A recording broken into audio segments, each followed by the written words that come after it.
135 గజాల భూమి కేవలం 8 లక్షలకే. ప్రతి నెల 10,000 మంత్లీ రెంటల్ ఇన్కమ్. చెరువులు, నాలాలు, కుంటల కబ్జాదారులకు చెక్ పెట్టింది తెలంగాణ రాష్ట్ర ప్రభుత్వం. హైడ్రాను అమల్లోకి తీసుకుని వచ్చిన సీఎం రేవంత్ రెడ్డి చెరువులను కబ్జా చేసిన వాళ్లను వదిలిపెట్టే ప్రసక్తే లేదని ప్రూవ్ చేశారు.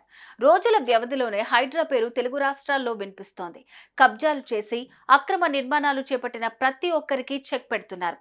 అలా ఇప్పటి వరకు హైడ్రా ఎన్ని అక్రమ నిర్మాణాలు కూల్చేసింది, ఎన్ని ఎకరాల ప్రభుత్వ భూమిని స్వాధీనం చేసుకుంది?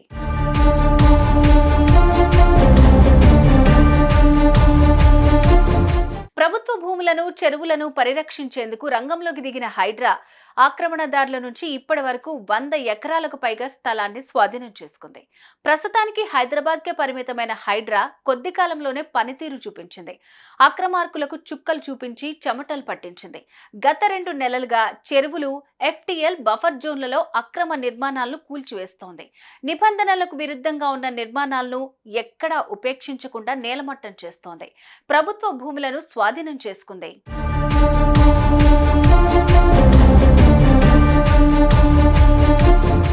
అలా చూసుకుంటే అక్రమ నిర్మాణాల కూల్చివేతపై ప్రభుత్వానికి నివేదిక సమర్పించింది హైడ్రా. GHMC పరిధిలో మొత్తం 23 ప్రాంతాల్లో 262 అక్రమ నిర్మాణాలను కూల్చివేసింది. అలా 111.72 ఎకరాల భూమిని స్వాధీనం చేసుకుంది. రామ్ నగర్, మణెమ్మ గల్లీలో 3, గగన్ పహాడ్, అప్పా చెరువులో 14, అమీన్పూర్ పెద్ద చెరువు పరిధిలో 24, మాదాపూర్ సున్నన్ చెరువులో 42, టుండిగల్ కత్వా చెరువు పరిధిలో 13 అక్రమ నిర్మాణాలను తొలగించినట్లు హైడ్రా వెల్లడించింది. అత్యధికంగా అమీన్పూర్లో 51 ఎకరాలు, మాదాపూర్ సున్నన్ చెరువు పరిధిలో 10 ఎకరాల ప్రభుత్వ స్థలాన్ని స్వాధీనం చేసుకుంది.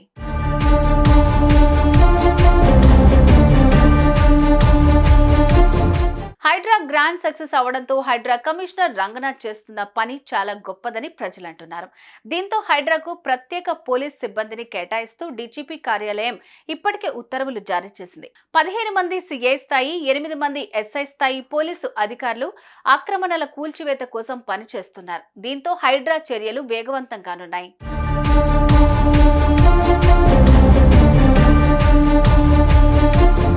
ఇది కేవలం 2 నెలల రికార్డు మాత్రమే.